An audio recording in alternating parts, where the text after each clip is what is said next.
નમસ્કાર દોસ્તો, જ્ઞાન વૃક્ષમાં આપ સૌનું સ્વાગત છે. તમે કોઈ પણ સ્પર્ધાત્મક પરીક્ષાનું પેપર ઉઠાવીને જોઈ લો, ખાસ કરીને જનરલ સ્ટડીઝનું. એમાં વિજ્ઞાન અને ટેકનોલોજીને લગતા સવાલો તો હોય જ છે. તો આજે આપણે ભારતની એ જ વૈજ્ઞાનિક સંસ્થાઓની વાત કરવાના છે, જે પરીક્ષા માટે સુપર ઇમ્પોર્ટન્ટ છે અને જેમના ખભે આજના ભારતનો પાયો ટકેલો છે. ક્યારે વિચાર્યું છે કે ચંદ્રના સાઉથ પોલ પર આપણો તિરંગો લહેરાતો હોય, કે પછી કોરોના જેવી ભયંકર મહામારી સામે આખા દેશને સુરક્ષા આપતી વેક્સિન આપણા જ દેશમાં બની જાય? આ બધી જે અસાધારણ સિદ્ધિઓ છે એની પાછળ છે કોણ? જુઓ, આ કોઈ એક વ્યક્તિનું કે એક રાતનું કામ તો છે નહીં. આ તો દાયકાઓની તપસ્યાનું ફળ છે. એવી મહાન સંસ્થાઓની તપસ્યા જેમણે દિવસ રાત એક કરીને દેશને બનાવ્યો છે. તો ચાલો આજે એ જ સંસ્થાઓને જરા નજીકથી ઓળખીએ.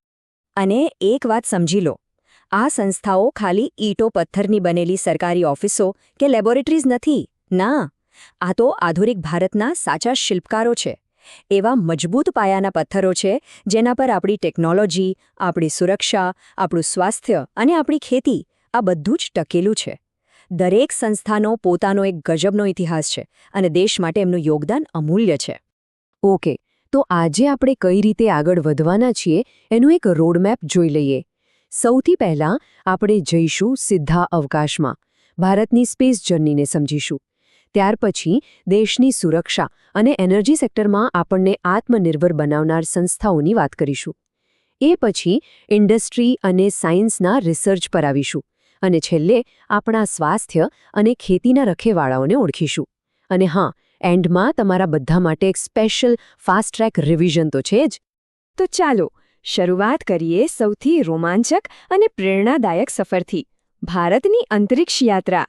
જ્યારે પણ આપણે સ્પેસની વાત કરીએ ને, ત્યારે બસ એક જ નામ આપણા દિલ અને દિમાગમાં ગુંજવા લાગે છે.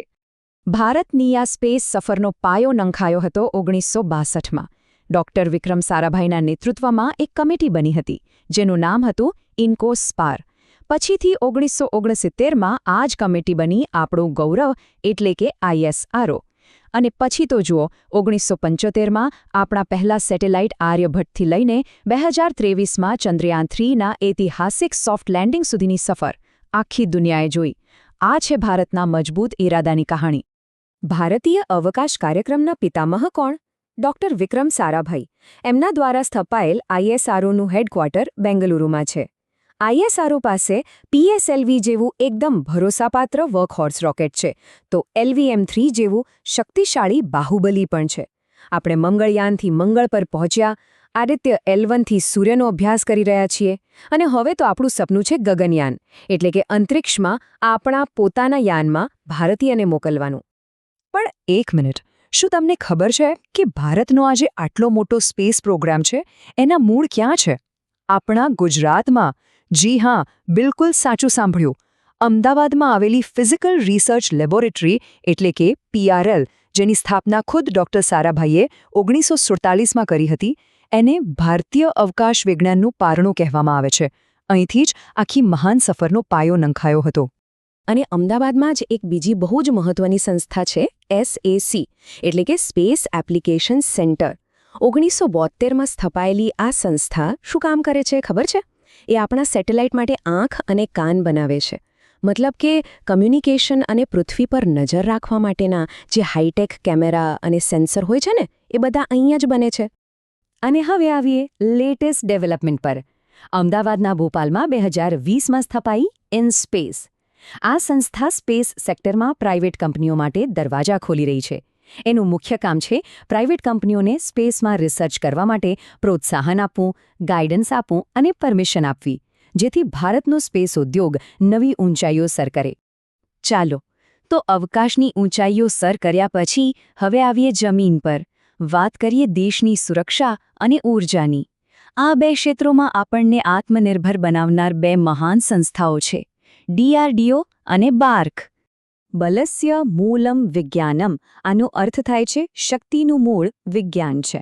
કેટલું પાવરફુલ વાક્ય છે નહીં? આ ધ્યેય વાક્ય છે DRDOનું, એટલે કે ડિફેન્સ રિસર્ચ એન્ડ ડેવલપમેન્ટ ઓર્ગેનાઇઝેશનનું. 1958માં સ્થપાયેલી આ સંસ્થા આપણી સેનાઓ માટે અત્યાધુનિક હથિયારો અને ટેકનોલોજી બનાવે છે. અને જ્યારે DRDOની વાત આવે ત્યારે missile man of India doctor APJ Abdul કલામને કેમ બોલાય? એમના નેતૃત્વમાં જ IGMDP પ્રોગ્રામ શરૂ થયો હતો. આ પ્રોગ્રામ હેઠળ 5 મિસાઇલો બની, જેને યાદ રાખવા માટે એક મસ્ત શોર્ટકટ છે Patna. P for Prithvi, A for Agni, T for Trishul, N for Nag અને A ફોર આકાશ. આ નામ તો ઘોખી જ લેજો, પરીક્ષા માટે ગોલ્ડન કીવર્ડ છે આ. હવે વાત કરીએ પરમાણુ ઊર્જાની. ભારતના પરમાણુ કાર્યક્રમના પિતામહ ડોક્ટર હોમી જહાંગીર ભાભા. એમણે 1956માં ટ્રોમ્બેમાં AETEની સ્થાપના કરી, પણ 1966માં એક પ્લેન ક્રેશમાં એમનું દુઃખદ અવસાન થયું અને એ પછી એમને શ્રદ્ધાંજલિ આપવા માટે 1967માં આ સંસ્થાનું નામ બદલીને ભાભા એટોમિક રિસર્ચ સેન્ટર એટલે કે BARC રાખવામાં આવ્યો. બાર્કનો મુખ્ય હેતુ પરમાણુ ઊર્જાનો શાંતિપૂર્ણ કાર્યો માટે ઉપયોગ કરવાનો છે, જેમ કે વીજળી બનાવવા, દવાઓ બનાવવા અને ખેતીમાં મદદ કરવા. પરીક્ષા માટે એક ફેક્ટ ખાસ નોંધી લેજો. આખા એશિયાનું પહેલું ન્યુક્લિયર રિએક્ટર અપ્સરા 1956માં બાર્કમાં જ શરૂ થયું હતું. કોઈપણ દેશના ઓલરાઉન્ડ ડેવલપમેન્ટ માટે ડિફેન્સ અને એનર્જી તો જોઈએ જ, પણ સાથે સાથે એક મજબૂત ઇન્ડસ્ટ્રી અને સાયન્ટિફિક રિસર્ચનો પાયો પણ જોઈએ. અને આ કામ કોણ કરી રહ્યું છે? CSIR અને TFIR જેવી સંસ્થાઓ. સ્ક્રીન પર આ જે આંકડો દેખાય છે ને, 38, આ ખાલી એક નંબર નથી. આ council of scientific and industrial research એટલે કે CSIR હેઠળ ચાલતી દેશભરની નેશનલ લેબોરેટરીઝની સંખ્યા છે. આ એક વિશાળ નેટવર્ક છે જે ભારતની વૈજ્ઞાનિક તાકાત બતાવે છે. CSIRની સ્થાપના 1942માં ડોક્ટર શાંતિ સ્વરૂપ ભટનાગરે કરી હતી. પરીક્ષા માટે સૌથી અગત્યનો પોઈન્ટ: ભારતના જે પણ વડાપ્રધાન હોય એ જ હોદ્દાની રૂએ CSIRના અધ્યક્ષ બની જાય છે. અને હા, પેલી ચૂંટણીમાં આંગળી પર જે શાહી લગાવવામાં આવે છે ને, જે ભૂંસાતી નથી, એ CSIRની જ દેણ છે. ચાલો હવે વાત કરીએ એવી બે સંસ્થાઓની જે દેશના દરેક નાગરિકના જીવન સાથે સીધી રીતે જોડાયેલી છે. એક જે આપણા આરોગ્યની રક્ષા કરે છે અને બીજી જે સુનિશ્ચિત કરે છે કે આપણી થાળી ક્યારેય ખાલી ન રહે. આપણે વાત કરી રહ્યા છીએ ICMR અને ICARની. Indian council of agricultural research એટલે કે ICAR. એની સ્થાપના તો છેક 1929માં અંગ્રેજોના સમયમાં થઈ હતી, પણ આઝાદી પછી ભારતમાં જે હરિયાળી ક્રાંતિ આવી એના મુખ્ય હીરો ICAR જ હતા. એમણે વધારે ઉપજ આપતા બિયારણો બનાવ્યા અને દેશને અનાજ ઉત્પાદનમાં આત્મનિર્ભર બનાવ્યો. Indian council of medical research એટલે કે ICMR તો એક સદી કરતાં પણ જૂની સંસ્થા છે. એની સ્થાપના 1911માં IFRA નામે થઈ હતી અને આઝાદી પછી 1949માં એનું નામ ICMR કરવામાં આવ્યું.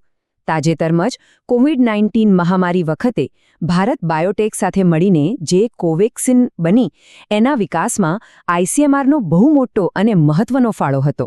તો ચાલો અત્યાર સુધી આપણે જે પણ સંસ્થાઓ વિશે વાત કરી એનું એકદમ ફાસ્ટ બુલેટ સ્પીડ રિવિઝન કરી લઈએ. આ સેક્શન પર ખાસ ધ્યાન આપજો, કારણ કે આમાંથી પરીક્ષામાં સીધા સવાલો પૂછાઈ શકે છે. ખાસ કરીને જે લોકો ગુજરાતની પરીક્ષાઓની તૈયારી કરી રહ્યા છે એમના માટે આ સ્લાઇડ ગોલ્ડન છે. આનો તો સ્ક્રીનશોટ જ લઈ લેજો. જોડકા જોડો જેવા સવાલો માટે આ પરફેક્ટ છે. યાદ રાખો, PRL એટલે અવકાશ વિજ્ઞાનનું પારણું, SSC એટલે સેટેલાઇટના પેલોડ્સ, IN સ્પેસ એટલે પ્રાઇવેટ કંપનીઓનું નિયમન અને ગાંધીનગરમાં આવેલી IPR એટલે ન્યુક્લિયર ફ્યુઝન પર રિસર્ચ. અને છેલ્લે આ સ્થાપનાના વર્ષોનો ક્રમ. ઘણીવાર પરીક્ષામાં ક્રોનોલોજી પૂછી લે છે કે સંસ્થાઓને એમની સ્થાપનાના ક્રમમાં ગોઠવો, તો આ લિસ્ટ તમને બહુ મદદ કરશે. સૌથી જૂની સંસ્થા કઈ? ICMR, જે ત્યારે IRFA તરીકે ઓળખાતી હતી, અને આ લિસ્ટમાં સૌથી નવી છે ISRO. Doctor Sarabhai, doctor Bhabha, doctor Kalam, આવા તો કેટલાય મહાન લોકોએ આપણને આજે વૈજ્ઞાનિક વારસો સોંપ્યો છે. એને હવે આગળ કોણ લઈ જશે? એને આગળ લઈ જવાની જવાબદારી આપણી સૌની છે, અને ખાસ કરીને તમારા જેવા દેશના ભવિષ્યના અધિકારીઓની. આ જ વિચાર સાથે આજની આપણી આ ચર્ચા અહીં પૂરી કરીએ છીએ. જો તમને આ માહિતી ઉપયોગી લાગી હોય તો આ પ્રયાસને એક લાઇક જરૂર આપજો અને બીજા મિત્રો સાથે શેર કરજો. અને હા, જ્ઞાન વૃક્ષ સાથે જોડાયેલા રહેવા માટે ચેનલને સબસ્ક્રાઇબ કરવાનું ભૂલતા નહીં. જય હિન્દ.